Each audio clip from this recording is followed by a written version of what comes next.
ఇది వచ్చేసరికి Samsung front load washing machine. దీనికి వచ్చేసరికి ఆల్ ఫంక్షన్ అయితే ఫుల్ వర్కింగ్ లో ఉంది. కాకపోతే దీంట్లో ఒక చిన్న ప్రాబ్లం ఉంది. అదేంటంటే మిషన్ అనేది మనం ఆన్ చేసిన తర్వాత మోటార్ అనేది ఆటోమేటిక్ గా అదే తిరగడం లేదు. దీన్ని మనము చేత్తో మూవ్మెంట్ అనేది ఇస్తే మాత్రమే ఇది మూవ్ అవుతుంది, లేదంటే మూవ్ అవడం లేదు. ఇది ప్రాబ్లం ఉంది దీనికి.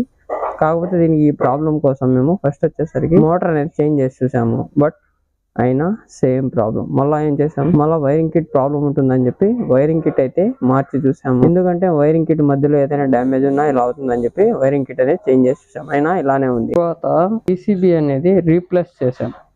రీప్లేస్ చేసిన వెంటనే వర్క్ అనేది అయ్యింది మిషన్. ఎప్పుడైతే వర్క్ అయిందో అప్పుడు మనకి అర్థమైంది ప్రాబ్లం ఏంటంటే దీంట్లో PCB నుంచి పవర్ సప్లై అనేది చాలా తక్కువగా వస్తుంది అని. ఓకే ఫ్రెండ్స్, ఇలాంటి ఇన్ఫర్మేషన్ వీడియోస్ కోసం మన ఛానల్ని సబ్స్క్రైబ్ చేసుకోండి. మరియు వీడియో నచ్చితే లైక్ చేయండి.